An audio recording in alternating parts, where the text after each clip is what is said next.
अरिहंत सिद्ध सूरी उपाध्याय साधु सर्व अर्थ के प्रकाशी मांगलिक उपकारी हैं। तिन्ह को स्वरूप जान रागते भई जो भक्ति काय को नवाए स्तुति को उचारी है। धन्य धन्य ते नहीं ते काज सब आज भये कर जोरी बार बार वंदना हमारी है। मंगल कल्याण सुख ऐसो हम चाहत हैं। हो मेरी ऐसी दशा जैसी तुम धारी है। हो मेरी ऐसी दशा जैसी तुम धारी है। मंगलमय मंगल करण वीत राग विज्ञान नमो ताहि जाते भई अरहंतादि महान।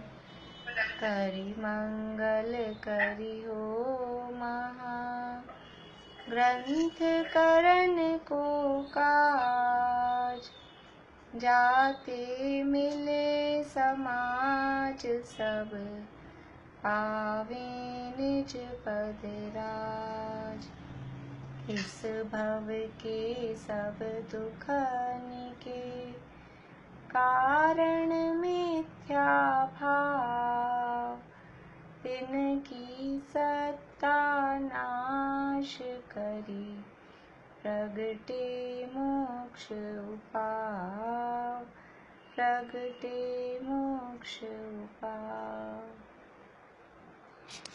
मोक्षमार्ग प्रकाशक नामक ये अपना ग्रंथ है और इसके चौथे अधिकार की चर्चा हम कर रहे हैं। चौथे अधिकार में मिथ्या दर्शन का स्वरूप, मिथ्या दर्शन, मिथ्या ज्ञान और मिथ्या चारित्र, मिथ्यात्व का स्वरूप यहाँ बता रहे हैं कि जो इस संसार दुख के जो कारण हैं, संसार दुख के कारण ये मिथ्यात्व है, उसका स्वरूप यहाँ बता रहे हैं। क्योंकि जब तक उसका स्वरूप नहीं जानेंगे, नहीं समझेंगे, तो उसको छोड़ेंगे कैसे, और उसको छोड़ेंगे नहीं तब तक मोक्ष का उपाय भी चालू नहीं होगा, उपाय नहीं होगा, मार्ग प्रारंभ नहीं होगा। इसलिए यहाँ मिथ्या दर्शन ज्ञान चारित्र का स्वरूप बता रहे हैं। और जो यहाँ मिथ्यात्व का जो स्वरूप बताया जा रहा है वो है अग्रहित मिथ्यात्व, यानी अनादिकाल से सभी संसारी जीवों में जो मिथ्यात्व चला आ रहा है उसका नाम अग्रहित मिथ्यात्व है। और उस अग्रहित मिथ्यात्व का वर्णन यहाँ चौथे अधिकार में कर रहे हैं। तो सबसे पहले मिथ्यात्व का अर्थ बताते हुए अतत्व श्रद्धान को मिथ्यात्व कहते हैं, वो मिथ्या दर्शन है, ऐसा उसका परिभाषा बताई। तो अतत्व, अतत्व शब्द से तत्व क्या है और अतत्व क्या है, ये बात वहाँ उठाई कि तत्व क्या है और अतत्व क्या है। कि जिनको जाने बिना हमारा दुख दूर नहीं हो सके और हम सुखी नहीं हो सके, वो तो है तत्व, जिन्हें कहा प्रयोजनभूत तत्व। क्योंकि हमारा प्रयोजन क्या है, सुखी होना ही एकमात्र प्रयोजन है। दुख दूर करना और सुखी होना, यही प्रयोजन है। तो ऐसे तत्व जिनको जाने बिना हमारा दुख दूर न हो सके और हम सुखी न हो सके, वो प्रयोजनभूत है।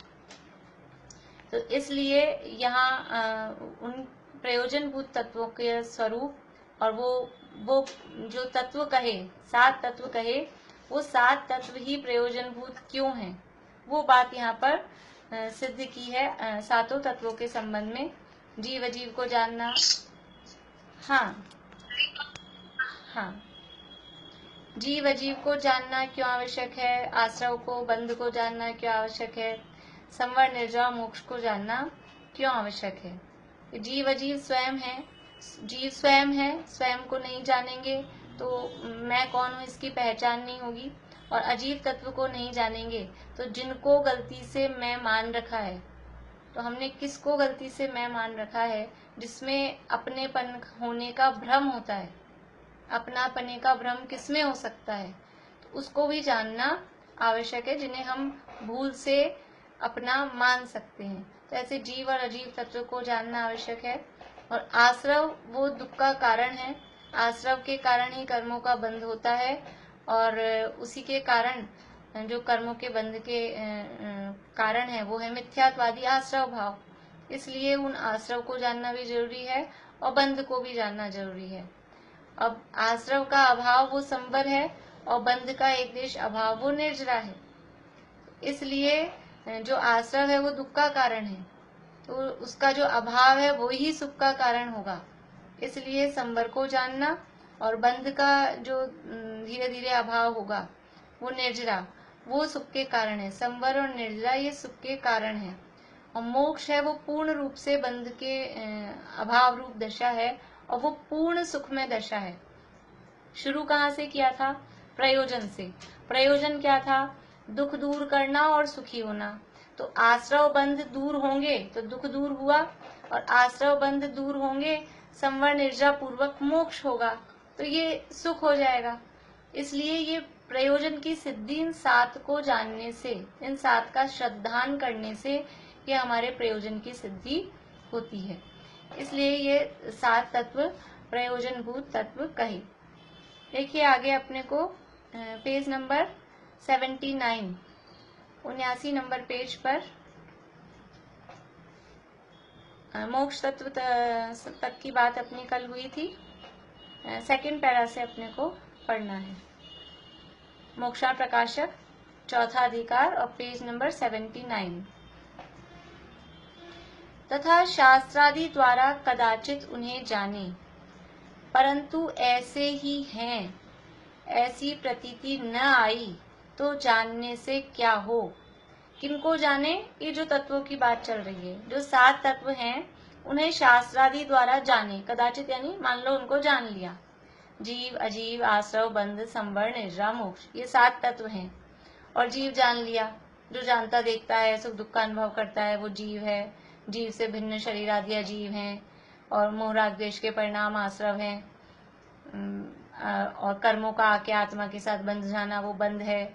आश्रव का अभाव संवर है। कर्मों का एक देश खिर जाना निर्जरा है, और कर्मों का पूर्ण रूप से आत्मा से अलग हो जाना वो मोक्ष है। ये शास्त्रादि द्वारा उन्हें जान लिया कि ये ऐसे हैं, ये शास्त्रादि द्वारा उन्हें जाने, ऐसा जान लिया। परंतु ऐसे ही हैं, ऐसी प्रतीति न आई तो जानने से क्या हो। कैसे हैं?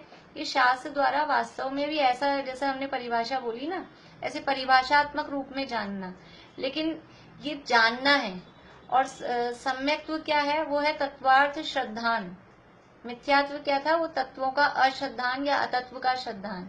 और सम्यक्त्व क्या है? तत्वार्थ श्रद्धानम सम्यक दर्शनम। तो यहाँ तत्वार्थ ज्ञानम सम्यक दर्शनम नहीं कहा। तत्वों को जानना वो सम्यक दर्शन नहीं है, तत्वार्थ श्रद्धान सम्यक दर्शन है। तो श्रद्धान का मतलब क्या है? वो प्रतीति भाव। कैसी प्रतीति? प्रतीति मतलब मान्यता। ये ऐसे ही हैं। कैसे हैं? कि उनमें है उपादेय पना, कि ये मैं जीव हूँ और मैं ज्ञान दर्शन स्वभावी हूँ, ऐसी प्रतीति। और ये शरीर अजीव है और ये ज्ञान दर्शन स्वभाव से विपरीत स्वभाव वाला है, ऐसी प्रतीति। और ये जो आश्रव और बंध है, मोह राग द्वेष के परिणाम, ये दुख रूप है, दुख के कारण है, ऐसी प्रतीति। दुख रूप है, दुख के कारण है, इसलिए ये छोड़ने योग्य है। इसका नाम, ये ऐसी मान्यता, उसको छोड़ने योग्य मानना, इसका नाम है श्रद्धान, ये प्रतीति।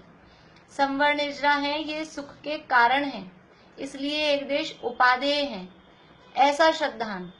और मोक्ष है वो पूर्ण सुख में दशा है, इसलिए वो प्रकट करने के लिए पूर्ण रूप से उपादेय है। और जो मैं जीव तत्व हूँ वो आश्रय करने के लिए मैं परम उपादेय हूँ। उपादेय स्वरूप अपना चैतन्य स्वरूपी भगवान आत्मा जो जीव तत्व है वही उपादेय है, इसका नाम प्रतीति। सात तत्वों के नाम जान लिए, परिभाषा जान ली, भेद प्रभेद जान लिए, इसका नाम तत्वार्थ श्रद्धान नहीं है।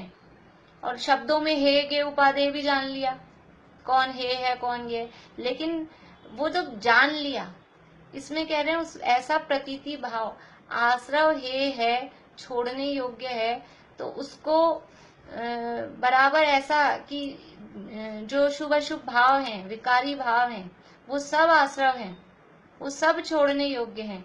और बंध है वो दुख का कारण है, किसी भी तरह का बंध करने योग्य नहीं है। अशुभ पाप बंध तो करने योग्य नहीं है, पुण्य बंध तो करने योग्य है ना। तो ये पुण्य बंध भी करने योग्य नहीं है। दोनों की दोनों, पुण्य और पाप, ये बंध के भेद हैं। शुभ भाव या अशुभ भाव, ये दोनों आश्रव के भेद हैं। और ये हे है, पूरा का पूरा आश्रव हे है। ऐसे नहीं कहा अशुभ आश्रव हे है, शुभ आश्रव उपादेय है, या अशुभ बंध हे है, शुभ बंध उपादेय है। शुभ अशुभ बंध के फल मंजार, रति अरति करे निज पद विसार, दोनों प्रकार का। तो संपूर्ण प्रकार का आश्रव, संपूर्ण प्रकार का बंध, वो दुख रूप है, दुख का कारण है, हे है, छोड़ने योग्य है। इसका नाम है प्रतीति। ऐसे ही है, ऐसी प्रतीति न आई। ये ऐसे ही है मतलब कैसे हैं कि छोड़ने योग्य को छोड़ने योग्य जाने, ग्रहण करने योग्य को ग्रहण करने योग्य जाने। और वो भी कितना उपादेय है, किस रूप में उपादेय है, उसको बराबर वैसे ही जाने। मोक्ष है वो आश्रय करने के लिए उपादेय नहीं है, मोक्ष उपादेय है। तो मोक्ष का आश्रय करेंगे, आश्रय तो जो चीज होगी उसका करेंगे। अभी मोक्ष है क्या? अभी मोक्ष किसके पास में है? अपने पास में मोक्ष रूप अवस्था है अभी तो है ही नहीं, तो उसका आश्रय कैसे करेंगे? तो मोक्ष है वो प्रकट करने के लिए उपादेय है। फिर आश्रय करने के लिए उपादेय क्या है? आश्रय करने के लिए अपना जीव तत्व, वो उपादेय है।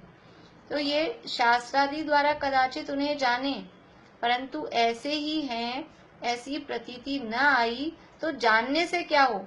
अब हमने जान लिया, सात तत्व को जानते हैं और सात तत्वों को मान लिया, हे गे उपादेय, लेकिन अंदर से फिर हमको सम्यक दर्शन हुआ कि नहीं हुआ। तो क्यों नहीं हुआ? कि ये ऐसी प्रतीति नहीं आई। तो प्रतीति नहीं आई तो जानने से क्या हो, इसलिए उनका श्रद्धान करना कार्यकारी है। क्योंकि अकेला जानना, पीछे तो प्रश्न उठाया था पीछे वाले पहले कि हम पहले जानेंगे तब श्रद्धान होगा, तो पहले सारे पदार्थों को जान लें। तो अकेला वहां तो ये निषेध किया कि सारों को जानना जरूरी नहीं है, जो प्रयोजन भूत है उन्हीं को जानना और उन्हीं का श्रद्धान करना। लेकिन ज्ञान पूर्वक श्रद्धान होता है, ये बात सही है, लेकिन अकेला ज्ञान ही हो जाए और श्रद्धान नहीं हो तो वो जानना कुछ मतलब का नहीं है। ज्ञान करके और उसका श्रद्धान, ऐसी प्रतीति करना, इसलिए उनका श्रद्धान करना कार्यकारी है। ऐसे जीवादि तत्वों का सत्य श्रद्धान करने पर ही दुख होने का अभाव रूप प्रयोजन की सिद्धि होती है। ऐसे जो जीवादि तत्व कहे हैं, उनका सत्य श्रद्धान करने पर ही जो दुख होने का अभाव रूप, यानी दुख के अभाव रूप जो हमारा प्रयोजन है कि दुख न हो और सुख हो, इस प्रयोजन की सिद्धि तभी होती है। इसलिए जीवादिक पदार्थ हैं वे ही प्रयोजन भूत जानना। इसलिए ये जो जीव अजीव आश्रव बंध संवर निर्जर और मोक्ष, ये सात तत्व कहे, सात, अभी यहाँ पदार्थ कह दिया है शब्द, कभी तत्व कह देंगे कभी पदार्थ कह देंगे, वो शब्द भेद है। समझ लीजिए आचार्यों की दृष्टि में उसमें भाव भेद नहीं होता है। इसलिए जीवादिक पदार्थ हैं वे ही प्रयोजन भूत जानना, तथा इनके विशेष भेद पुण्य पापादि रूप हैं, उनका भी श्रद्धान प्रयोजन भूत है। देखो ऊपर पहले तत्व शब्द ले रहे थे, अब यहाँ पर जीवादिक पदार्थ शब्द लिया। क्यों लिया? क्योंकि नीचे अब उनको पुण्य पाप को और बताना है, और पुण्य पाप मिला देते हैं सात तत्वों में, तो वो हम उसको 9 पदार्थ कहने लग जाते हैं। इसलिए यहाँ पर उन्होंने पदार्थ शब्द भी यूज लिया। तो इनके विशेष भेद पुण्य पापादि रूप हैं। किनके विशेष भेद? कि ये जो आश्रव और बंध हैं, इन आश्रव बंध के ही और हम भेद करें। विशेष का अर्थ भी भेद होता है, और विशेष भेद मतलब कुछ इनके भेद हैं, वो पुण्य पापादि रूप हैं। आश्रव के विशेष पुण्य पापादि रूप हैं, उनका भी श्रद्धान। उनका क्या श्रद्धान? कि हाँ पुण्य करना चाहिए, पुण्य करने योग्य है और पाप भी करने योग्य है। ऐसा तो श्रद्धान करना ही नहीं कि पाप भी करने योग्य है, लेकिन पाप तो नहीं करने योग्य है पर पुण्य तो करने योग्य है, इसका नाम भी उनका श्रद्धान नहीं है। वो दोनों ही क्योंकि इनके विशेष हैं, आश्रव बंध के विशेष हैं, तो आश्रव बंध को जिस कैटेगरी में हमने रखा है उनका जैसा श्रद्धान करना है वैसा ही श्रद्धान इन पुण्य पाप का होगा। तो इनके विशेष भेद पुण्य पापादि रूप हैं, उनका भी श्रद्धान प्रयोजन भूत है, क्योंकि सामान्य से विशेष बलवान है। क्यों इनका आपने जब आश्रव बंध कह दिया और ये आश्रव बंध पुण्य पाप के ही भेद हैं, तो पुण्य पाप आश्रव बंध के ही भेद हैं, तो पुण्य पाप को अलग से क्यों गिनाया? अलग से काहे को कह रहे हो आप? बस आश्रव बंध कह दिया, उसमें इंक्लूड हो गया, अलग करके क्यों बता रहे हो जबरदस्ती? तो कह रहे हैं सामान्य कथन से, सामान्य से विशेष बलवान है।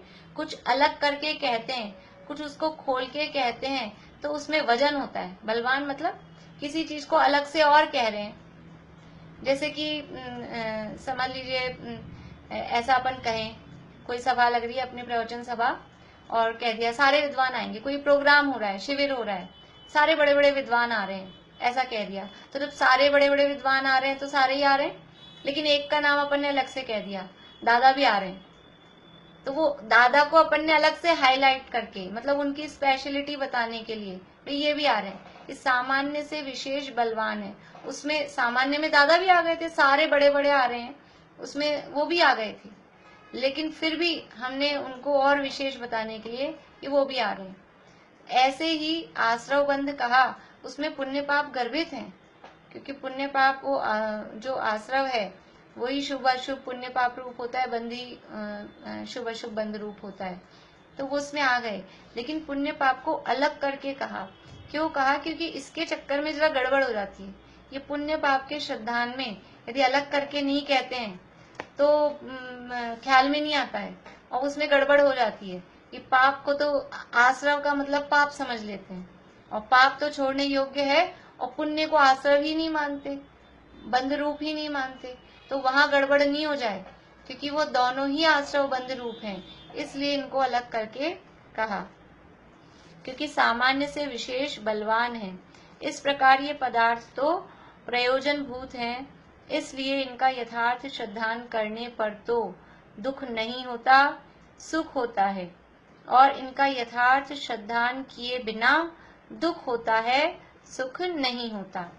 इस प्रकार ये पदार्थ, यानी 7 तत्व तो कहे ही, उसमें पुण्य पाप को और मिला लेना, तो पुण्य पाप को जब मिला लेते हैं तो ये हो जाते हैं 9 पदार्थ, और ये पदार्थ प्रयोजन भूत हैं, क्योंकि इनका यथार्थ श्रद्धान करने पर तो दुख नहीं होता, सुख होता है। इनका यदि हम सही श्रद्धान करते हैं तो हमें दुख नहीं होता है, सुख होता है, हो जाता है, और यदि इनका यथार्थ श्रद्धान नहीं करते हैं तो फिर दुख होता है, फिर दुखी रहते हैं, फिर सुख ही नहीं होता। यानी हम अभी दुखी हैं, इसका मतलब क्या है कि हमें दुख के कारणों का बराबर यथार्थ भाव भाषण नहीं है। हम दुखी क्यों हैं? क्योंकि जो दुख के कारण है उन्हें तो दुख का कारण जान नहीं रहे, मान नहीं रहे, और जो दुख के सुख के कारण है ही नहीं उन्हें सुख दुख के कारण मान रहे हैं। हमारी सारी नजर, हमारा सारा दिमाग, जो भी हमको दुख है उस दुख के पीछे कहाँ जाता है हमारा दिमाग? बाहरी पदार्थों से दुखी हैं, घर वालों से दुखी हैं, कोई समझ लीजिए और मौसम से, परिस्थितियों से, नहीं तो फिर शरीर से दुखी हैं। ये सब क्या है? वो बाहरी तो परद्रव्य है, और ये जो शरीर है यह अजीब तत्व है, और अजीब तत्व ये है, वो सुख दुख का कारण नहीं है, और वो पर पदार्थ है। वो भी जो पर पदार्थ है वो ज्ञेय है, वो सुख दुख के कारण नहीं है। सुख दुख के कारण वो अपने ही जो आश्रव के परिणाम है, जो मोह राग द्वेष के परिणाम है, वो सुख के दुख के कारण है। और जो अपने इन मोह राग द्वेष भावों में कमी है, उससे उस कमी के कारण हमको थोड़ा सुख महसूस होता है, तो वो हमको ऐसा लगता है सुख है। और वास्तव में जब ये मोह राग द्वेष का अभाव हो जाता है तो वो है पूर्ण सुख की दशा।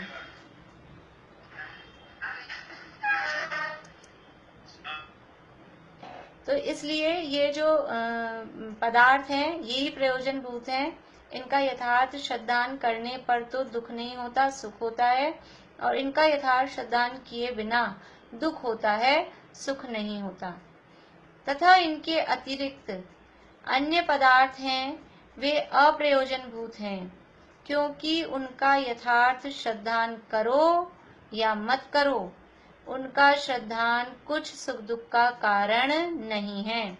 इनके अतिरिक्त जो अन्य पदार्थ हैं, ये जो हमने 7 तत्व या 9 पदार्थ बता दिए, इनके अतिरिक्त अब जो भी पदार्थ हैं, जो भी चीजें हैं, वे अप्रयोजनभूत हैं, क्योंकि उनका यथार्थ श्रद्धान करो या मत करो, उनका श्रद्धान कुछ सुख दुख का कारण नहीं है। जैसे समझ लीजिए कल अपन ने उदाहरण लिया था, कोई बिजनेस चालू कर रहा है, समझ लीजिए कोई कपड़े का बिजनेस कर रहा है, तो अब कपड़े का बिजनेस वो कर रहा है, तो कल अपन ने घी का लिया था, हाँ, घी का बिजनेस कर रहा है, तो उसे किसको जानना कार्यकारी है और किसको नहीं जाने तो भी उसकी दुकानदारी आराम से चल जाएगी। तो वो घी का काम कर रहा है, तो उसके घी के बारे में उसको बराबर पूरी नॉलेज, असली घी क्या है, देशी घी क्या है, तेल क्या है, तेल को क्या मिलावट करके उसको घी बना देते हैं, तो ऐसा थोड़ा बहुत उसको जानकारी होना आवश्यक है, वो उसके लिए प्रयोजनभूत है। अब बाकी कपड़ों के बारे में नहीं जाने और समझ लीजिए दुनिया भर की चीजें, स्टेशनरी के बारे में नहीं जाने, साबुन तेल वगैरह इनके जो कॉस्मेटिक्स की चीजें उनके बारे में नहीं जाने, तो नहीं जाने तो चलेगा, कोई बात नहीं। लेकिन वो जो काम कर रहा है उसके बारे में यदि उसको नॉलेज नहीं होगी तो वो ठगाया जाएगा, दुखी होगा।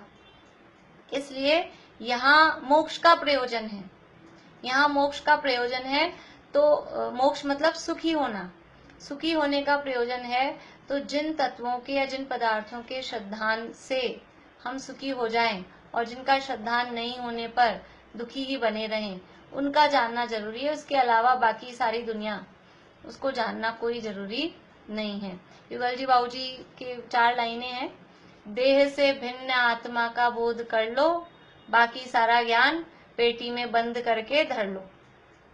बस यही मोक्ष मार्ग, इतनी सी संसार से तिरने की कला, इतनी सी बस सीख लो, ऐसा कुछ है, शब्द आगे पीछे हो गए शायद। इतना सा, देह से भिन्न आत्मा का बोध, तो जीव अजीव का तत्व श्रद्धान आ गया।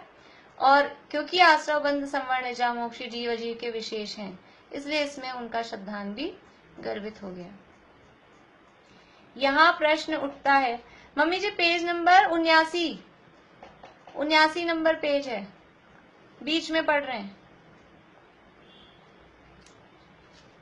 यहाँ प्रश्न उठता है कि पहले जीव अजीव पदार्थ कहे, उनमें तो सभी पदार्थ आ गए, उनके सिवा अन्य पदार्थ कौन रहे जिन्हें अप्रयोजनभूत कहा है। आपने जीव अजीव कहा, तो जीव अजीव में सारी दुनिया ही आ गई। सारी दुनिया को 2 भागों में बांट सकते हैं। दुनिया मतलब 6 द्रव्यों के समूह को दुनिया कहते हैं, विश्व कहते हैं। अब ये 6 द्रव्यों को 2 भागों में बांट दिया, जीव और अजीव, तो वो तो सब आ गए उसमें। तो पहले जो आपने जीव अजीव कहे उसमें तो सभी पदार्थ आ गए, उनके सिवा अन्य पदार्थ कौन रहे जिन्हें अप्रयोजनभूत कह रहे हो। जब सारे ही आपने पहले ही ले लिए तो अब अप्रयोजनभूत बचा क्या है, सारा तो जानना पड़ेगा। समाधान, पदार्थ तो सब जीव अजीव में गर्भित हैं, परंतु उन जीव अजीवों के विशेष बहुत हैं। पदार्थ तो सारे आ गए जीव अजीव में, लेकिन उन जीव के विशेष मतलब उसके विशेष का अर्थ भेद भी होता है, विशेष का अर्थ पर्याय भी होता है। तो उसके टाइप्स, उसके प्रकार, उसकी अवस्थाएं वो बहुत हैं। उनमें से जिन विशेषों सहित जीव अजीव का यथार्थ श्रद्धान करने से स्वपर का श्रद्धान हो, रागादि दूर करने का श्रद्धान हो, उनसे सुख उत्पन्न हो, तथा अयथार्थ श्रद्धान करने से स्वपर का श्रद्धान नहीं हो, रागादि दूर करने का श्रद्धान नहीं हो, इसलिए दुख उत्पन्न हो, उन विशेषों सहित जीव अजीव पदार्थ तो प्रयोजनभूत जानना। देखो क्या कह रहे हैं कि पदार्थ तो सारे आ गए जीव अजीव में, लेकिन उसके विशेष बहुत हैं। जैसे समझ लो, थोड़ा सा अपन उदाहरण दूसरा लेते हैं, घी वाले में ज्यादा बनेगा नहीं। कपड़े का व्यापार करना है किसी को, तो कपड़े के व्यापार के लिए उसको कपड़े को जानना जरूरी है। तो कपड़े को जानना जरूरी है, लेकिन कपड़े कितने टाइप के होते हैं। मान लो रेडीमेड का कोई काम कर रहा है, तो अब रेडीमेड में किड्स वियर है कि मेंस वियर है कि वुमेन्स का है, किस तरह का है, एक ही तरह का होगा ना। या वैसे कपड़ा देखे सिंपल, तो कपड़ा भी है, तो कपड़े के भी वैसे भी टाइप्स बहुत सारे हैं, सूती अलग, टेरिकॉट, और जो भी जितने भी टाइप्स प्रकार होते हैं उसके कितने कितने टाइप के। तो कोई व्यक्ति काम करता है तो वो एक ही टाइप में करता है, ऐसा तो नहीं कि सारे के सारे जितने टाइप के कपड़े होते हैं वो सारा एक ही दुकान में मिल जाएगा, ऐसा तो नहीं होता है। यानी साड़ी भी कपड़ा है, जेंट्स के समझ लो धोती वगैरह मिले वो भी कपड़ा है, और पैंट सूट वगैरह ये भी कपड़ा है। तो किस टाइप के कपड़े का काम करना है, तो कपड़ा शब्द बोलने में सारे उसमें आ गए। तो जीव अजीव में तो सब गर्भित हो गए, परंतु उन जीव अजीवों के विशेष बहुत हैं। वो जो कपड़ा है उस कपड़े के वैरायटी बहुत है, उसके टाइप्स बहुत हैं। उनमें से जिन विशेषों सहित जीव अजीव का यथार्थ श्रद्धान करने से स्वपर का श्रद्धान हो। यानी अब उसमें से जिस कपड़े को जानने से जो वो काम कर रहा है, जो वो दुकान खोल रहा है, किस टाइप की दुकान खोल रहा है, साड़ी की खोल रहा है तो उसको जेंट्स के पैंट पीस, शर्ट पीस, इसके लिए जानना वो अप्रयोजनभूत है। साड़ी की दुकान खोल रहा है तो फिर साड़ियों में किस टाइप का कपड़ा आता है, साड़ियां अलग अलग टाइप के कपड़े की होती है, और जेंट्स के होंगे पैंट पीस, शर्ट पीस, वो कपड़ा अलग टाइप का होगा। पेटीकोट ब्लाउज की मैचिंग सेंटर खोल रहा है तो उसमें अलग टाइप के कपड़े होंगे। तो वो उसका प्रयोजन क्या है। तो जिन विशेषों सहित वो जीव अजीव का श्रद्धान करने से, यानी अब यहाँ जीव अजीव में तो सब आ गए, लेकिन हमें कौन से जीव अजीव का श्रद्धान करना है कि जिससे स्वपर का श्रद्धान हो। जीव अजीव के ऐसे टाइप्स हमको देखने हैं, ऐसी अवस्थाएं, ऐसी पर्याय, ऐसे विशेष देखने हैं जिससे हमको स्वपर का भेद विज्ञान हो जाए, स्वपर का श्रद्धान हो जाए, और रागादि दूर करने का श्रद्धान हो। रागादि क्यों लिया, क्योंकि रागादि दूर करने का श्रद्धान में वो आश्रव बंध को लेना चाह रहे हैं, इसलिए रागादि दूर करने का श्रद्धान हो। वैसे भी टोडरमल जी साहब ये रागादि दूर करने के श्रद्धान पर जोर देते हैं। आगे सम्यक दर्शन की परिभाषा बताएंगे तो वहाँ कहेंगे जिस जिस प्रकार से रागादि मिटे, जिस श्रद्धान से रागादि मिटे वो श्रद्धान सम्यक दर्शन है। जिस ज्ञान से रागादि मिटना का ज्ञान हो, मेरे को पूरी लाइन याद नहीं आ रही है, इसी टाइप की पंक्तियां हैं, तो वो सम्यक ज्ञान है। और जिस आचरण से रागादि मिटे वो आचरण सम्यक चारित्र है। तो रागादि को मिटाना, उस पे विशेष बल भी देना है और आश्रव को भी गर्वित करना है।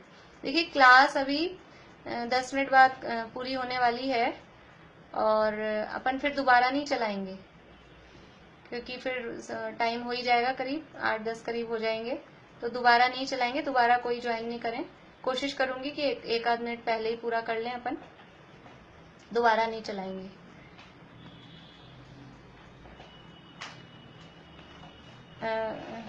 उनमें से जिन विशेषों सहित जीव अजीव का यथार्थ श्रद्धान करने से स्वपर का श्रद्धान हो, रागादि दूर करने का श्रद्धान हो, उनसे सुख उत्पन्न हो। देखो स्वपर का श्रद्धान में जीव अजीव तत्व को ले लिया, रागादि दूर करने के श्रद्धान में आसव बंध पुण्य पाप ये सब आ गए, और सुख उत्पन्न हो इसमें संवर निर्जा और मोक्ष आ गए, सारे तत्व गर्भित हो गए। तो ये जिनका यथार्थ श्रद्धान करने से 3 काम हो, तथा अयथार्थ श्रद्धान करने से स्वपर का श्रद्धान नहीं हो, रागादि दूर करने का श्रद्धान नहीं हो, इसलिए दुख उत्पन्न हो।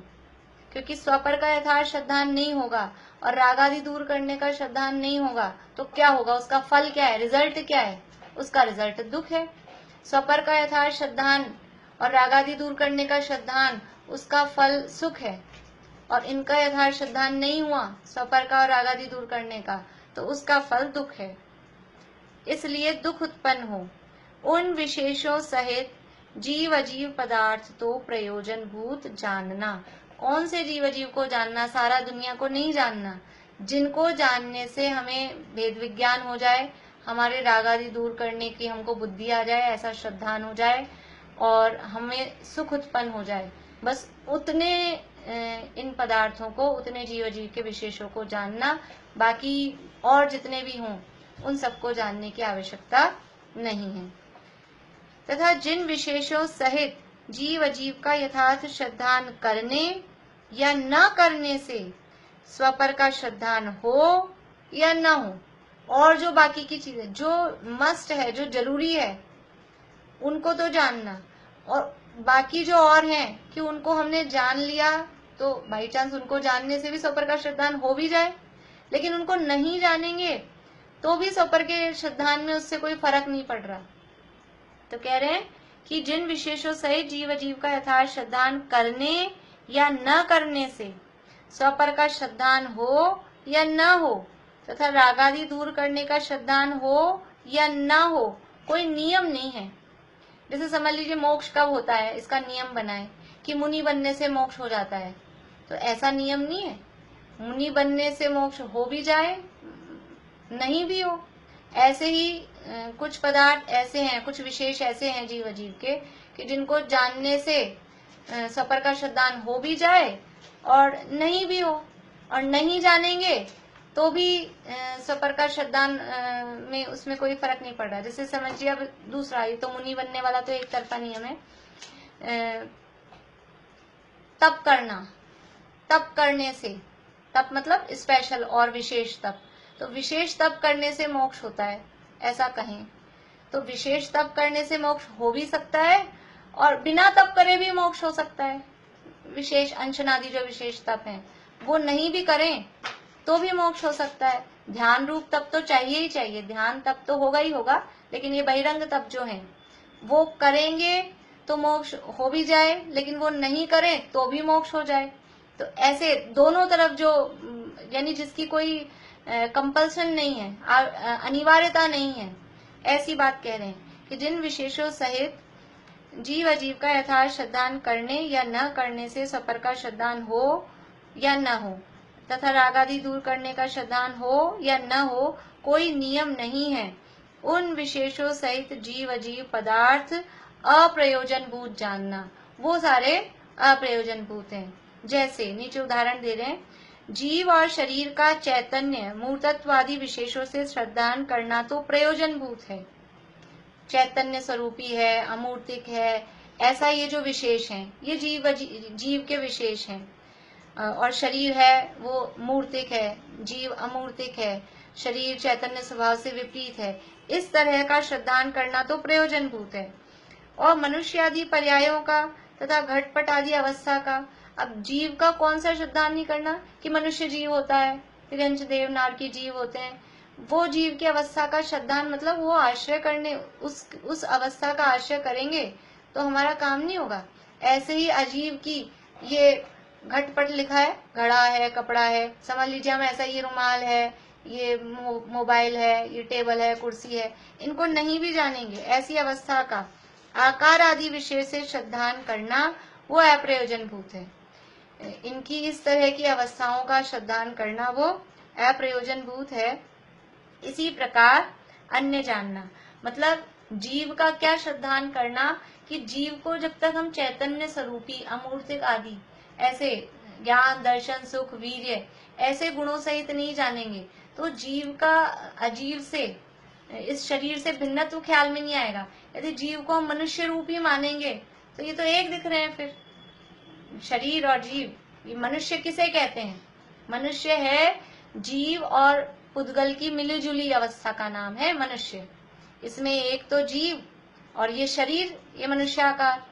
तो ऐसा श्रद्धान करेंगे तब तो हमको दोनों में भिन्नता भाषित ही नहीं होगी, फिर तो दोनों एक ही दिखाई दे रहे हैं। तो जीव का कैसा श्रद्धान करना कि जो जानता देखता है, ज्ञान दर्शन सुख वीर्य जिसमें पाए जाते हैं, जो अमूर्तिक है, स्पर्श रस गंध वर्ण से रहित है, वो जीव होता है। तो ये जो हमको दिख रहा है ये स्पर्श रस गंध वर्ण वाला है, ये अजीव होता है। ऐसा श्रद्धान करेंगे तब वो स्वपर का भेद विज्ञान होगा। इसलिए ऐसा स्वरूप जानना तो अनिवार्य है, वो तो प्रयोजनभूत है। लेकिन ये मनुष्य अवस्था ऐसी होती है, तिरंच अवस्था ऐसी होती है, इस तरह की जो जीव की विशेष अवस्थाएं हैं उनको जानना वो अप्रयोजनभूत है। इसी तरह पुद्गल में, अजीव में भी ये शरीर रूप अजीव को जानना वो प्रयोजनभूत है। बाकी बाहर में ये दीवारें खड़ी हैं, ईंट चूना पत्थर है, इनको नहीं भी जाने, जो अदर हैं बाहरी पदार्थ हैं, उनको नहीं भी जाने तो वो यानी उनको जानना वो अप्रयोजनभूत है। तो इस प्रकार अन्य जानना, इसी प्रकार ये जानना, इस प्रकार कहे गए जो प्रयोजनभूत जीवादिक तत्व, उनके अयथार्थ श्रद्धान का नाम मिथ्या दर्शन जानना। ये जो प्रयोजनभूत जीवादिक तत्व कहे हैं, इनका अयथार्थ, अयथार्थ का अर्थ क्या किया था? मिथ्या, मिथ्या नहीं, अयथार्थ का मतलब असत्य, और असत्य का मतलब मिथ्या, और श्रद्धान यानी दर्शन, इसलिए इनका नाम मिथ्या दर्शन जानना। इस तरह से ये प्रयोजनभूत अप्रयोजनभूत पदार्थों की जो चर्चा यहाँ की, ये अपनी संपन्न हुई। अब आगे करेंगे मिथ्या दर्शन की प्रवृत्ति। मिथ्या दर्शन की प्रवृत्ति यानी किस तरह ये मिथ्या दर्शन अपना पसरता है, पांव फैलाता है, क्या क्या इसमें होता है, कैसी मान्यताएं होती है, वो इस मिथ्या दर्शन की प्रवृत्ति में चर्चा अब कल करेंगे। किसी को कुछ पूछना हो तो 1 मिनट बचा हुआ है, नहीं तो जिनवाणी स्तुति बोलते हैं। जिनवाणी स्तुति बोले। हाँ, क्वेश्चन आंसर अभी कल देखते हैं, अभी तो आज टाइम नहीं बचा। दूसरे अधिकार के कल कर लेंगे वो पूरे।